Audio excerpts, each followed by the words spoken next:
Bonjour et bienvenue à tous, très positif, j'espère que vous allez bien et moi également je me porte très bien.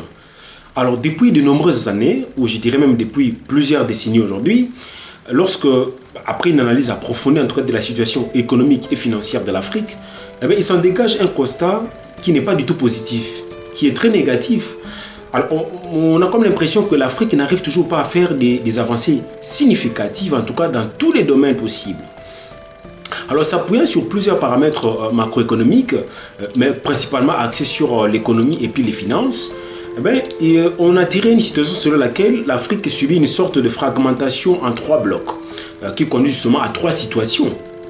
La première situation, il s'agit de l'ensemble de tous ces États africains qui, en dépit de tous les maux qui rongent l'Afrique, en dépit de toutes les difficultés, de tous les problèmes auxquels est confrontée l'Afrique aujourd'hui, et qui constitue pratiquement un guet-apens pour l'Afrique, essaye quand même de sortir des lots, d'émerger, de conjuguer tous les efforts possibles sur le plan économique et sur le plan financier pour essayer d'amorcer cette dynamique de développement.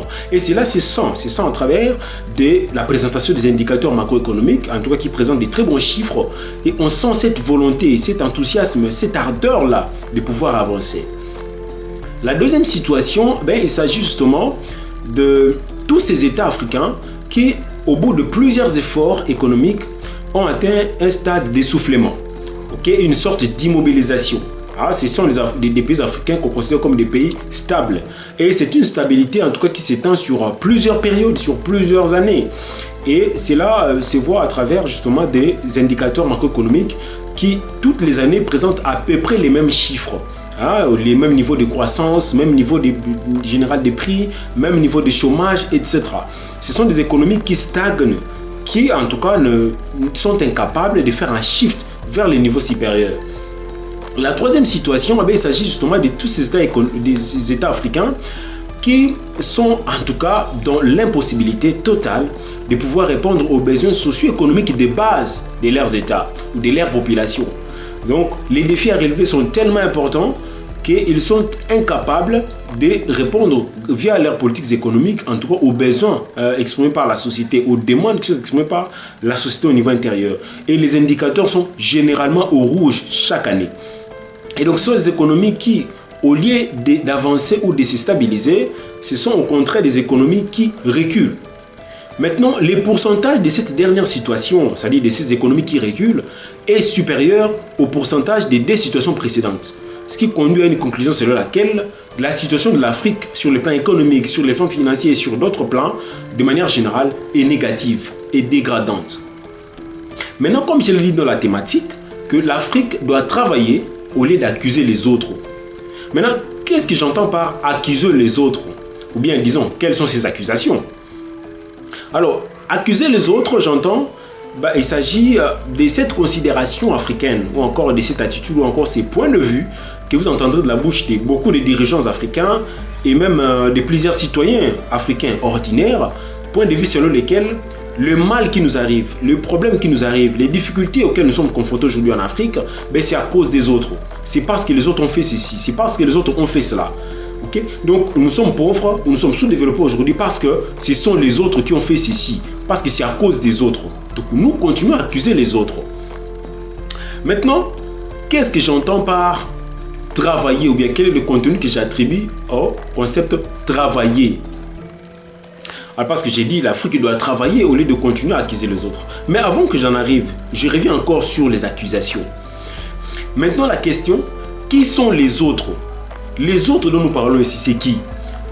Toujours dans cette même considération africaine, les autres sont classés dans la catégorie des autres, la plupart de ces grandes puissances internationales dont la plupart non seulement ont colonisé l'Afrique, mais également continuent jusqu'aujourd'hui à maintenir une influence dominatrice sur le continent, profitant de sa faiblesse, profitant de son inconscience, profitant de son instabilité pour tirer profit des exploitations, de ses richesses minières, de ses richesses pétrolières, etc.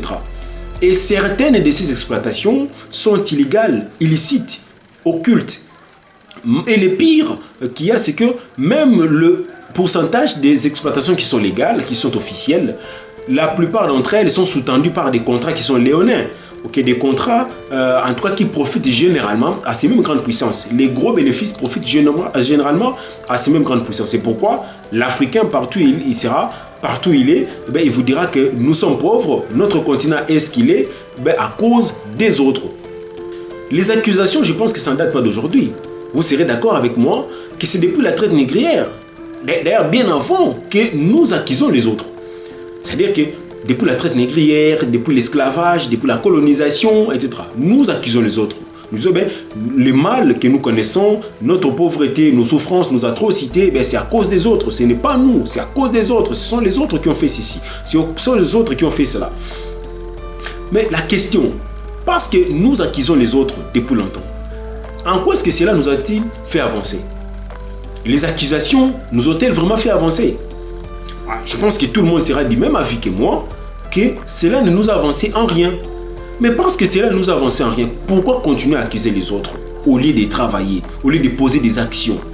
C'est pourquoi j'ai dit, nous devons travailler, l'Afrique doit travailler. Maintenant, par travailler ici, il s'agit d'une recommandation qui se transforme en une responsabilité. Une responsabilité qui incombe d'abord aux dirigeants africains et ensuite à chaque citoyen africain pris de manière individuelle.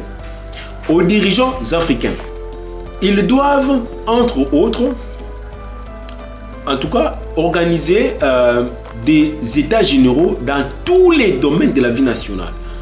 Okay? Chaque État, pris de manière individuelle, doit organiser des états généraux, une sorte d'état de lieu dans tous les domaines de la vie nationale. Pourquoi? Mais parce que ce sont les dirigeants africains qui disposent justement, qui constituent justement ces acteurs des décisions dans l'élaboration des politiques économiques. Et donc, c'est eux qui ont le pouvoir de pouvoir faire cela. Organiser des états généraux dans tous les domaines pour déceler les problèmes, les difficultés, le besoin qu'il y a dans chaque secteur. Et ces états généraux doivent être organisés par des experts dans chacun de ces domaines-là, de ces secteurs-là. Parce qu'il n'y a que par les états généraux qu'on va, comme je l'ai dit, relever différents problèmes ou différents besoins et même le volume de ces besoins, leur intensité. Mais aussi, il faut élaborer des politiques économiques qui sont adaptées. Des politiques économiques susceptibles de répondre effectivement aux besoins qui sont relevés dans ces différents secteurs. En tenant compte notamment de la capacité financière disponible. Quels sont les moyens que nous disposons dans un premier temps qui peuvent nous permettre de poser les premiers actes ou de poser les premières actions? On va tenir compte notamment de la capacité de mobilisation financière disponible et évaluer même la possibilité de pouvoir renforcer cette capacité de mobilisation. Il faut revoir tous les contrats miniers, pétroliers ou de quelque nature qu'elles soient signés avec tous les partenaires étrangers, que ce soit des États ou des entreprises privées étrangères. Il faut revoir tous les contrats parce que la plupart des contrats signés avec des partenaires étrangers en Afrique, ce sont des contrats léonins dont les gros bénéfices profitent généralement à eux, généralement aux autres et non aux Africains. Il faut revoir tous les contrats. Je sais que c'est un travail très difficile, c'est dur, mais il faut le faire. Il faut qu'il y ait cette volonté de pouvoir faire avancer le continent. Cela va se voir à travers justement des actions-là, notamment la revue de ces contrats. Vous savez que la plupart de ces contrats sont signés avec des grandes firmes internationales qui sont des puissants internationaux, mais il faut le faire. Chercher des potentiels partenaires extérieurs qui peuvent sincèrement nous aider. Surtout sur le plan financier, sur le plan sécuritaire, sur le plan économique, sur le plan éducationnel, etc. Il faut chercher des partenaires qui viendront pour nous aider sincèrement. Et puis, il faut investir suffisamment dans le domaine de l'éducation. L'Afrique doit commencer à former ses propres élites. Oui, il y a déjà une élite qui est là. Le gros pourcentage de cette élite africaine, en tout cas, c'est corrompu. Et donc, l'Afrique doit investir dans le domaine de l'éducation pour que dans les prochaines décennies, que l'Afrique puisse avoir ses propres génies, ses propres élites, qui sont prêtes, je parle des élites, qui sont prêtes à travailler pour le continent. Mais aussi investir suffisamment dans les affaires sociales, parce que vous savez que les Africains n'attendront pas jusqu'à ce que ces efforts économiques, qui sont des efforts structurels, produisent des fruits pour qu'on puisse justement profiter de tous les potentiels que nous disposons, de nos richesses et tout ça. Non. En attendant qu'on arrive à ces résultats, en attendant, les Africains ont besoin de consommer. Tous ceux-là qui sont pauvres, tous ces démunis ont besoin de consommer. Donc il faut investir dans le domaine de l'éducation parce que le niveau de pauvreté est tellement profond qu'il faut nécessairement que les gens consomment en attendant que les mesures structurelles puissent produire des résultats dans le temps. Maintenant, la deuxième responsabilité, comme je l'avais dit, incombe à chaque Africain pris de manière individuelle. Alors cette responsabilité à chaque Africain ne se résume que par la soumission de cœur. La soumission de cœur, c'est ce dévouement à nos États, à notre continent. Alors cette soumission de cœur va pousser chaque Africain à faire quoi? À travailler pour son continent, à se sacrifier pour son continent, à défendre son continent, à faire sa bonne publicité. Il n'est que nous qui avons justement cette possibilité-là de vendre une autre image de notre continent. Parce que partout où nous irons, partout où nous voyageons dans le monde, mais certainement les gens qui sont curieux nous posent des questions sur ce qui se passe dans notre continent. Mais il faut que nous ayons une bonne version et une version qui va vendre de manière positive notre continent, en dépit du fait qu'à l'intérieur nous avons des problèmes, nous avons des difficultés. Il n'est que par cette façon-là que nous allons faire un premier pas vers l'avant. Alors, tout ceci constitue juste une première étape. D'autres étapes viendront également parce qu'il y a plusieurs recommandations à faire. L'Afrique doit travailler au lieu de continuer à accuser les autres. Je reviendrai encore sur notre vidéo pour d'autres analyses économiques et financières, en tout cas sur les continents. Analyser la possibilité, tant soit peu, de faire avancer ces continents. Quant à moi, je vous dis à la prochaine. N'oubliez pas de vous abonner à la chaîne si vous n'êtes pas encore abonné, car il y a encore des choses très intéressantes qui vous attendent. Si vous voulez en savoir plus, écrivez-nous via cette adresse, nous allons répondre. À la prochaine. Merci.